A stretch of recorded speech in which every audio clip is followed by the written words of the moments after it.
सामाजिक रूपान्तरणका लागि दलित एकता नेपाल दलित उत्थान सञ्जाल वडा समिति कन्काई 7 झापा दल तथा कुशन बनाउने तालिम कन्काई नगरपालिका वार्ड नम्बर 7 को वडा कार्यालयको माथामा रहेको नेपाल दलित उत्थान सञ्जालद्वारा यो तालिम धमाधम चलिरहेको कन्काई नगरपालिका वार्ड नम्बर 7 वडा सदस्य अरुणा सुब्बा बताउनुहुन्छ।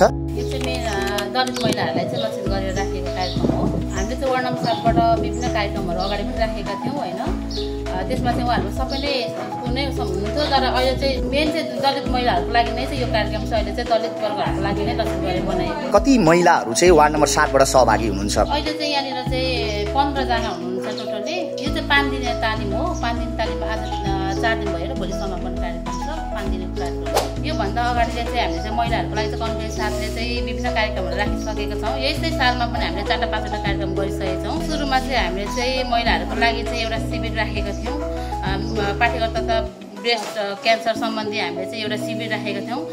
त्यसपछि हामीले फेरि महिलाहरूको लागि नै अस्ति भर्खर हामीले सेन्सरी प्याड है, हामीले चाहिँ अब प्याड अब महिलाहरूको लागि धेरै नै आवश्यक हुन्छ। त्यो प्याड चाहिँ हामीले कपडा सम्बन्धी अलिक अब महिलाहरूलाई ब्लिडिङ बेसी हुँदाखेरि चाहिँ त्यो कपडा चाहिँ कुन तरिकाले युज हुन्छ भनेर चाहिँ एउटा सिलाएर महिलाहरूको लागि चाहिँ एकदम राम्रो खालको थियो त्यो कार्यक्रम पनि।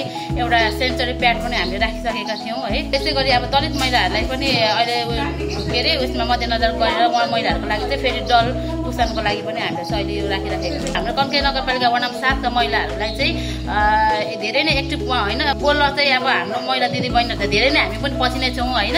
त्यस कारणले गर्दा हामीले चाहिँ के अरे माइनर तथा उद्घोषक तालिम पनि हामीले राखेका छौँ होइन, राखेका थियौँ। त्यो भर्खर शुक्र 5 दिने ट्रेनिङ थियो। शुक्रबार सकेर चाहिँ हामीले चाहिँ फेरि आइतबारबाट यो कार्यक्रम हामीले सञ्चालन गरेको। कपडा यही कपडा हो कि